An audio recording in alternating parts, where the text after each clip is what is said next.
Over the last few weeks, I've been releasing a multi-part tutorial series covering VFX compositing in After Effects, breaking down 6 different scenes, showing you the techniques, products, and plugins I used to make a VFX composite that's achievable and convincing.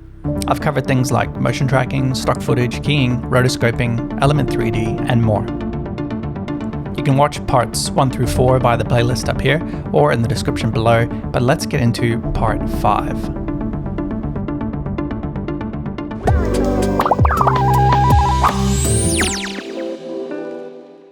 G'day YouTube, welcome back to my channel. My name is Stefan, aka Hippo. Here we are in After Effects, your happy place, with part 5 in my series of VFX compositing tutorials. I really hope you enjoyed part 4. It was a long one, but it was really full of a lot of good tips, a lot of good compositing tips, techniques, and a nice strong focus on Element 3D, which we're going to cover as well today for part 5.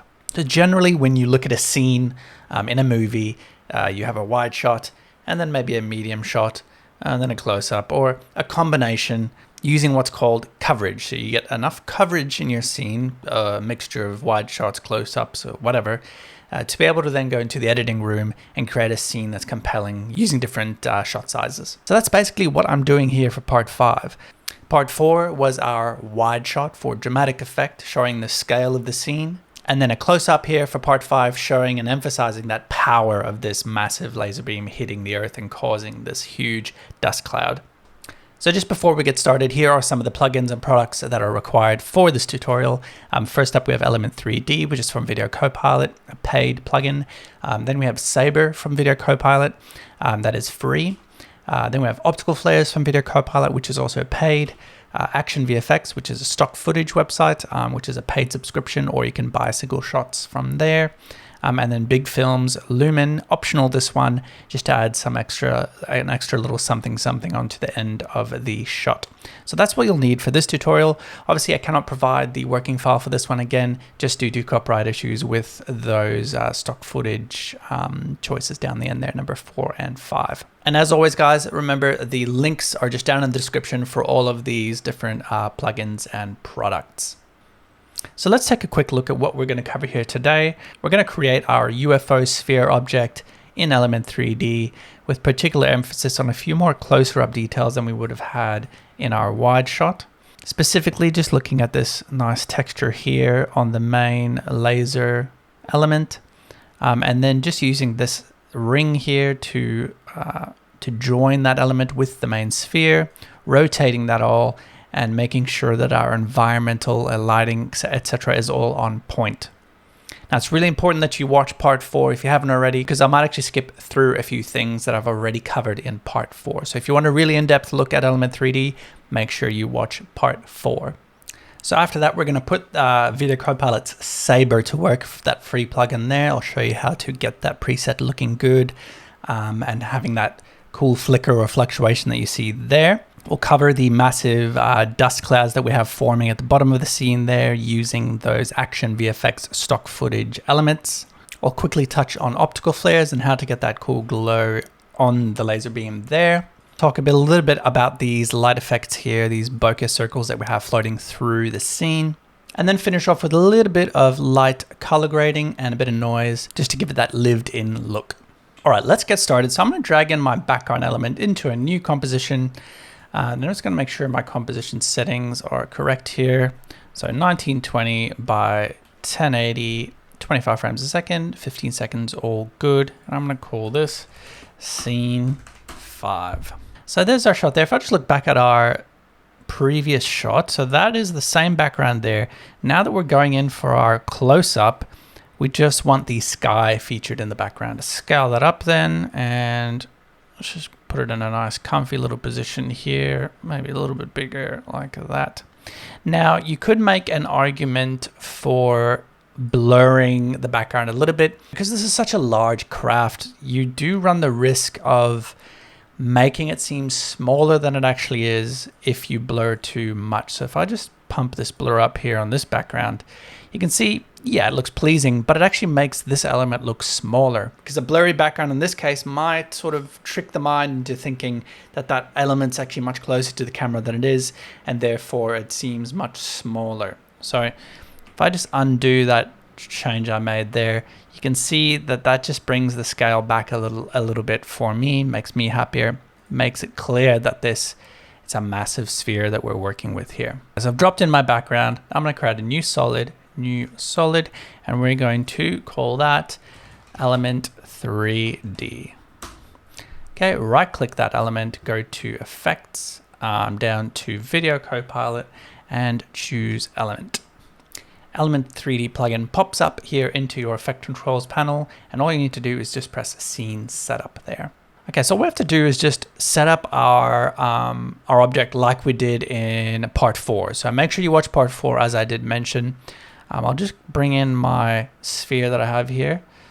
Don't try and move it away too much, but there's the exact sphere as I had it set up in the previous tutorial. Like I said, make sure you watch part 4, but just a quick recap: we used a sphere HD, and then we used some of the elements included in the Motion Design 2 pack from Videocopilot, which you can buy separately or as part of a bundle with Element 3D. Now that's great for the wide shot, but I actually wanted to add another element here, which I think will help meld it in a little bit better.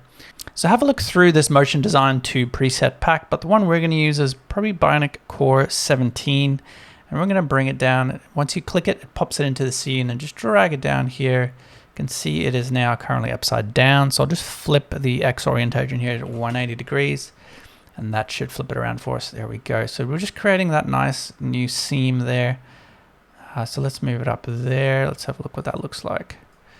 That looks pretty good, but I do want to scale it down a bit. So if you unlock the scale there, and we can actually flatten that model a little bit, move it up, envelops that, that middle section a little bit, and bring that down. Play with it.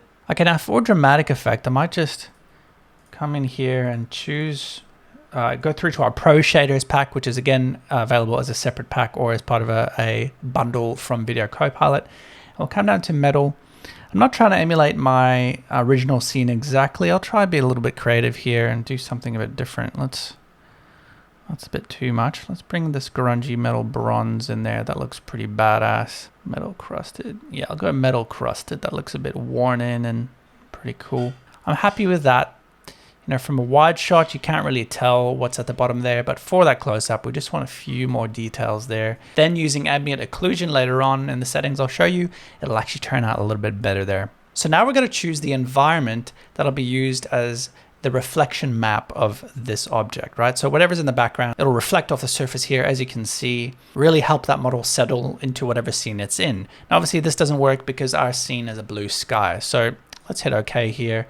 Come to our Element 3D plugin, come down to custom layers, custom texture maps, and then just pick layer 1, go down to sky background. So that's now going to assign our sky background, this layer down here, as a custom map that we can use within the plugin. Now I did use a different method in part 4, so if you want to learn a little bit more about HDRIs and how to import them into Element 3D, you can go ahead and look back at that. But this is an alternate method if you don't have HDRIs or if you don't want to get into that. So click back on your Element 3D, come through to your plugin, you've assigned your custom texture map there, hit environment, and then we're going to come hit this arrow here, and we're going to choose our sky background. Okay, so there we have a really realistic reflection of exactly what's in our background there. The environment is flipped upside down. We obviously want the ground to be reflecting off the bottom, but we can fix that later. But that reflection looks real schmick, much better than it did before, and that's going to fit nicely in our scene. So just a reminder, this group folder here contains all these items, and it's assigned to the number 1, group 1. Just looking at this again with this new reflection, I'm not that happy with this texture, so I might just go in here to our Bionic Core and just swap that back to like a metal black or something like that. Yeah, that looks a bit better. Okay, cool. So like I said, it's assigned to group 1, right? So open up group 1. Here we have our particle replicator and our particle look. So particle replicator, you can adjust the positioning of the whole particle itself. It's kind of like a 3D particle system generator, right? So that's where this language is coming from, but you can use that up and down there, X and Y positioning there. If you come to particle look, you can then adjust the actual size of the particle. So that's what we want to do there. adjust that. Don't scale the element layer itself because you will lose the inherent quality of the 3D model. Use the scaling option here under particle look. So position XY, I'm just going to move that up. And then we're going to come here for the rotation. And we're going to rotate. So that's not what we want to rotate there. That's the Y rotation. That's the one we want to rotate there. X rotation. So let's just take a look back at our scene here. So there's quite a close up. I'm going to scale that up even further and rotate it towards us a little bit more. Looking pretty good. Happy with that. Okay. So like I said before, the environment was a bit upside down. So close group 1 there, come down to render settings, physical environment. And here you can actually rotate the environment, right? So if you rotate it there, you can see that it's rotating and it will reflect different parts of the environment. So I want to come in here and I want to have the ground like that down the bottom and a bit of the sky poking out there too. That looks a bit better than it did before. I might just scale up my background a little bit more here as well. I don't want to be too crazy, otherwise you'll get some nasty artifacts. Okay, that looks pretty good. Now on those physical environment settings, you can actually increase the exposure. So let's just work on that a little bit. I do want it to be a little bit brighter, maybe 1.15. Then just scroll down here to glow. We're going to go ahead and enable glow and change that to luminance. Now obviously something like that's not what we want, but we do want a little bit of hazy glow on there. Before, after, it just settles that item into the scene a little bit better. Slight glow there. Okay, now I mentioned ambient occlusion before. Just up here below physical environment, lighting, shadows, is ambient occlusion. So what ambient occlusion does is it creates some false shadows for you just to emulate that look of something being close to another object. So if we look in here and let's focus on this edge here between the sphere and this plate that we added in. If you enable ambient occlusion there, you can see it's adding a little bit of shadow there. So what we want to do is increase the intensity. You can see those nice dark shadows forming there. And then if you increase the radius, it'll spread it out. But if you decrease the radius, it'll really make it focus on those spots between the models. So that's sort of what we want there. Just decrease the intensity a little bit. If we look at the difference, before looks very clean. That one much better. It feels like those items are actually settled in there and they are part of a bigger model. So you can go ahead and play around with that a little bit more, but that's definitely something I want to add in if you're kit bashing sort of different models into each other like I'm doing here. Now looking at it again, I probably want to go back to my physical environment and just increase that exposure even a little bit more. You can even decrease the gamma a little bit, up to you. All right, now scroll down to lighting. You can actually add some lighting on here for a bit of dramatic effect. So I'm going to go in here and just go sun.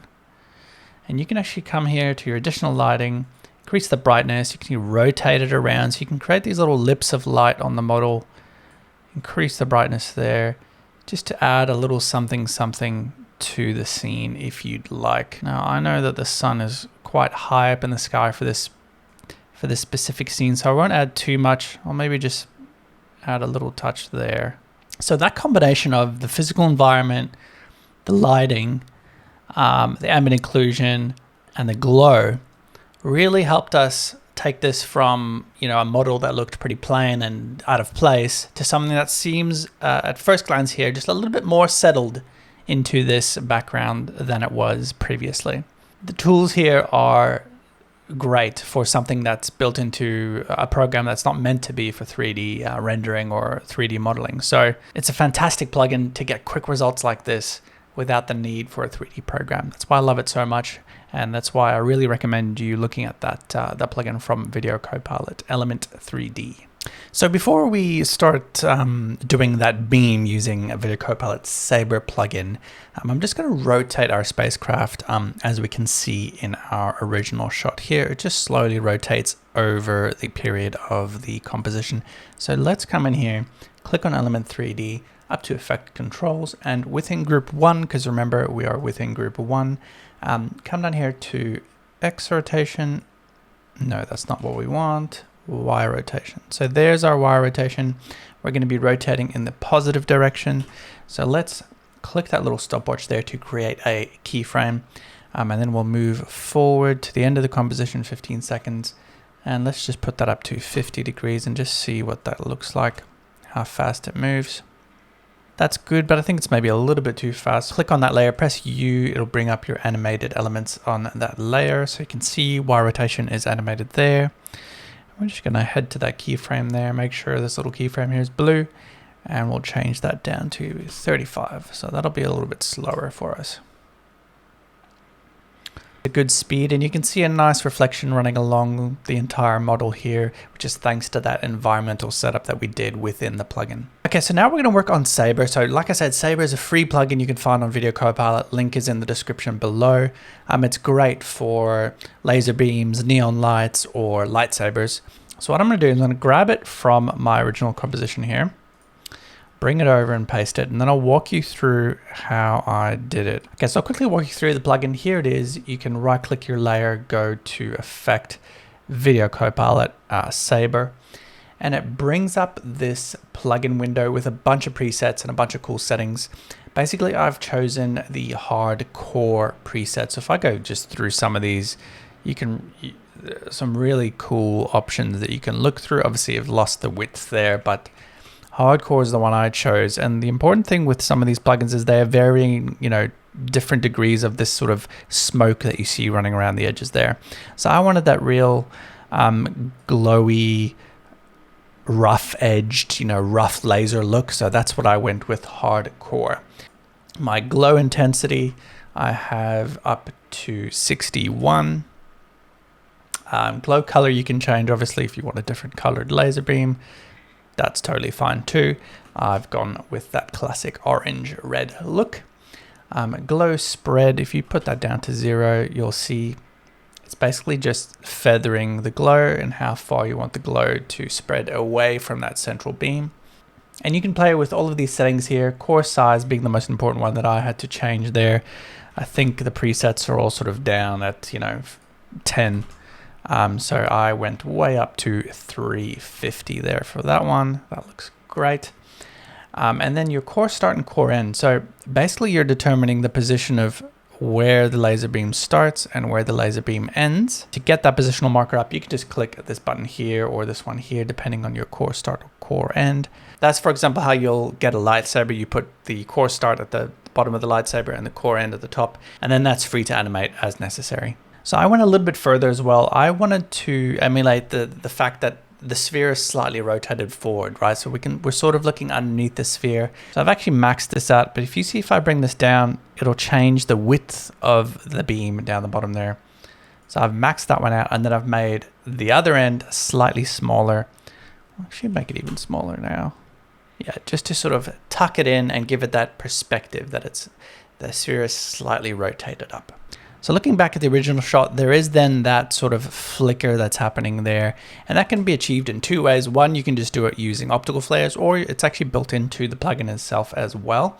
So if I come down here to flicker, I've got my flicker intensity up to 136. I might just decrease that down to 115, and my flicker speed down to 25. Now I've got a pretty good system here on my PC, but it is struggling with this plugin. So what I would recommend, once you're happy, once you've adjusted all your settings here within the plugin, is to do a bit of a pre-render. I'll show you how to do that quickly. If I just solo that layer there, you then sort of start seeing really the details that you can get using this plugin. Got these distorted edges here, and I think they're just a little bit fast. So I might just come over here to distortion. So my distortion amount was up to 9. I don't really like the look of it, so I might just change that down back to 4. So it just smooths it out a little bit. And then the speed of it, I might just change that down to 0.3. The wind speed, maybe 0.35. Maybe that'll just smooth it out a little bit. So to pre-render the SABER plugin there, just solo that layer, come up here to composition, add to render queue. And all you need to do is just pick a preset here. I'm gonna go with QuickTime, and I'll just go animation. Okay. And I'll just let that render through. This can be a very, very slow plugin, so just a pre-warning there. You're probably going to want to, go have a sandwich and then come back. This has pre-rendered slightly, so it's going quicker, but generally it's quite a slow plugin. All right, so I'll drag that shot in here and I'll pop it down onto my timeline. I'll just unsolo that, hide that, and unsolo that. There we have it. Then we just need to change that pre-rendered footage down to screen. And there you go. And it'll go much quicker this time around compared to last time. So I'm liking that nice flicker there and the slower distortion and glow around the edges. That's looking pretty good. Now, if you see anything happening like this here, where your Element 3D item just randomly turns black, one way to work around that is to come to your Element 3D plugin, come down to output and just change your super sampling, for example, to 2. Maybe even enhance subsampling, and that should fix that error there. Don't know why that's happening. Bit of a bug maybe in the new version of After Effects, but that's one way to work around that. So just looking back at our original scene here, it does seem a little bit more sunny and reflective off of the 3D sphere here. It does seem a bit more sunny and reflective off the 3D sphere here. And also the SABER plugin just seems a little bit narrower. So you don't actually have to go back and adjust the SABER plugin if you don't want. You can take your footage, you can just squash it sideways like this, and it'll be enough to retain the quality that you need. You can play with it and it won't look too distorted. So I'll pop that in like that. That looks a bit better. Now to get a bit more light or a bit of sort of reflected surface here on the 3D sphere, I'm actually going to create a new camera. So layer new camera. Okay, that might move your object slightly. So just using the dolly tool, just move your camera if it has moved it around. And then go layer new light. And we want to choose a point light and press OK. Okay, so you can see, so immediately Element is registering that there is a light within the scene and it's reflecting off of our object. Great. To double check, make sure that's happening, click on your Element 3D plugin, come to render settings, to lighting, and just make sure that your use comp lights checkbox is checked. So click on your point light, come down to light options, and let's just ramp up that intensity. Let's go 3000. So let's say the sun is maybe reflecting from up there somewhere. I find that you don't always have to be 100% accurate. Obviously, it won't really be realistic if the reflection is right there, but maybe up in the corner here. And if we just, increase the intensity of that light to 5000 there, then it just adds a nice glowing element to the corner of the sphere up there. All right, now we're going to talk about that ActionVFX stock footage of the dust clouds and the dust explosions. I've already talked a little bit about ActionVFX, but it's a great tool. There's a link in my description below. This honestly is the highest quality stock VFX footage website that I've found. This is a great site. Quality is great. You've got all kinds of things to choose from here, and I'll show you where I got my explosions. So you can obviously buy, individual clips here, or you can subscribe for like a monthly plan. You can download a certain number of elements over a month and then it resets for the next month. So let's have a look here. I've got dust explosions. So that's where I got that dust explosion that occurs in the middle. All kinds of things here, gas explosions, some are actual footage, some are CGI. It's a nice mix and they're all super high quality. So if I go to debris and impact, you can see here that there is my large scale dust wave, massive collection, bunch of different angles. But yeah, I think I chose, which one did I choose? Dust wave 4, something like that. Real nice. If you wanted a top down view or maybe a slightly slanted view there's great options here for you to pick. So let's start with the dust wave back and bring that down into the shot and put it below Element 3D. I'm just going to scale that up 500% and I'll just pop it down here. We don't want it to envelop the scene too much, but we do want it to be established already. So I'll pop that there. That's looking pretty good. So when it raises up, we don't want it to go too far up. So yeah, that looks pretty good there. Obviously we're limited here to about 8 seconds. So I'll just press N on the keyboard to end my work area there. And I'll come over here to composition and trim comp to work area. Next up is the dust explosion. So let's bring up, so dust explosion, there we have it. Nice explosion with bits of rocks and things flying out. So because we've already seen the explosion in this shot, we want to sort of have the remnants of the explosion here, right? So let's bring that explosion in just above the dust wave there, and I'll just scale it up. Make sure that the explosion has, you know, occurred. So I'll drag this across, sort of just hanging in the air a little bit here. Maybe something like that. Let's have a play of that. So yeah, the explosion has already occurred. The dust is just sort of hanging in the air there. Just scale that down a bit and just move it across here slightly so we still see that back dust wave. Duplicate that dust explosion, right click, transform and flip horizontal. Usually that's enough, you know, to be able to get away with that sort of stuff. So you can just rotate it and change it, you know, slightly so that it presents some, you know, a slightly different angle to the same explosion. So let's see what that looks like. Both are sort of just hanging there in the air. I'm pretty happy with that. And then we're just going to drop in the front of the dust wave, pop that on top of the SABER, scale it up. Let's get the top of it poking out here. We'll see what that looks like. Probably move it down the comp a little bit, like so. That's looking pretty nice. So we probably even move it down a little bit further. So I'm getting that black element 3D error there. If I just click on element 3D, come to effect controls, down to output, and I'll just change that to 4.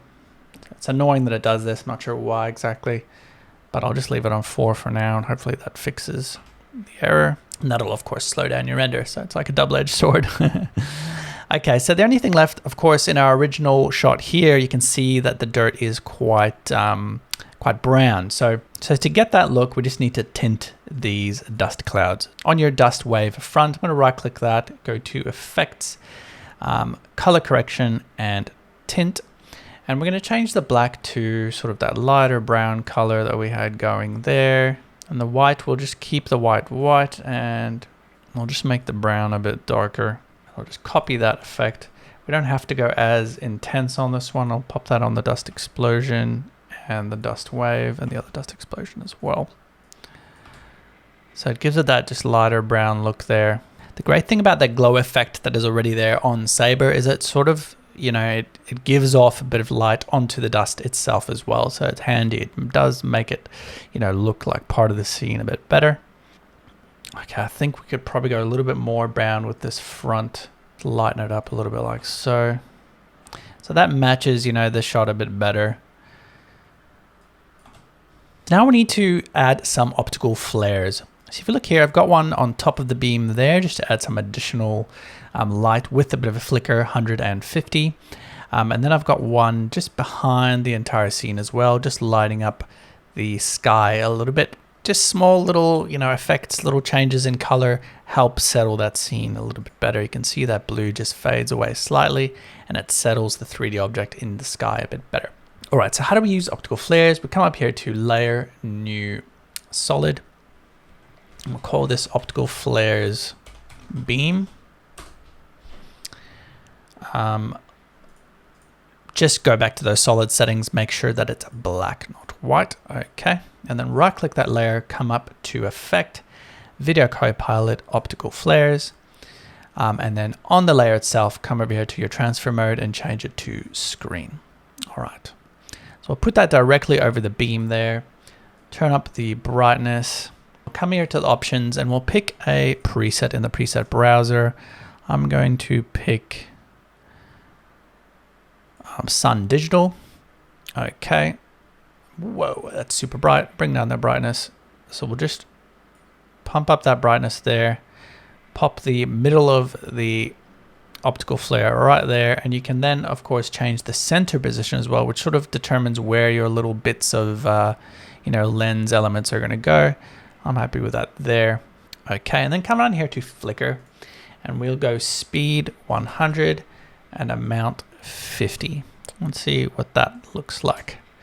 So that'll really paint your scene with a nice flicker, and that'll be over on top of all of your elements. So it's a bit bright. I might go brightness down to 75, even down to 50. There we go. So if we just pause it at a point where it's quite bright there, and we'll turn it off, turn it on, you can see it just, you know, it takes off that sharp contrasted edge over that 3D model and just lets it blend into the scene a little bit better. Okay, and then what you want to do is just duplicate that optical flare and rename it optical flares back. And I'll pop that down below all of my elements, including my dust wave and everything, just above the sky at the back there. And then turn off your flicker. So 0 and 0. So if we just turn that off, see, it just adds that slight glow to the back of the sky there. You can move it around, turn up the brightness a little, and that just gives it your sky at the back there. It just fills out the sky at the back there and helps the model blend in. So now I'm going to talk a little bit about Lumen. So this is an additional, you don't have to add this on, it's an additional little feature that would be cool. Lumen is a light pack full of sort of light features and bokeh and little light leaks that help you just add a bit of something to your shots. So I've got the Sci-Fi 12 shot from the Lumen pack. I'm going to pop it over everything here, scale it down to the size of your composition, and then change the transfer mode to screen. And we'll see there that it's just adding some nice additional light features to the lens there, which might occur when there is a large flickering light like this massive beam here in this shot. It obviously ends right here, so you don't want it to end too abruptly, so you might want to add a bit of a opacity fade out. So press T on your keyboard on that layer, and from about there, let's click the stopwatch, go all the way to the end of the layer and click down to 0, so it'll fade out naturally there. So it's just small additional light elements like that that might help in a case like this. If you've ever seen Star Trek, which, you know, some people say might have overdone it a bit, there's a lot of lens flares or light leaks used, firstly to emulate the use of anamorphic lenses, but also just to help those CGI elements blend into the whole scene a little bit better. So overall, I'm feeling pretty happy about this. One more thing I want to add in here, it's all just a little bit too clean, so I'm going to go layer, new adjustment layer. I'm going to call this color and noise, and I'm going to right click that layer, come up to effect, down to noise and grain, and just choose noise. Come up here to effect controls, noise, let's go 5 and uncheck colored noise. And we can see here that in the shadows here, we're adding that noise on there, and what that's doing is it's just taking away that clean look on the model itself and on all the elements back here, and just adding a bit of roughness to it and blending them together. So the shadow here now has noise and these shadows have noise. It all blends it in a little bit better. And let's add a lumetri color effect on there. So effect, come down to color correction and lumetri color. And let's pop a creative LUT on there, or a look. Let's just pick one of these.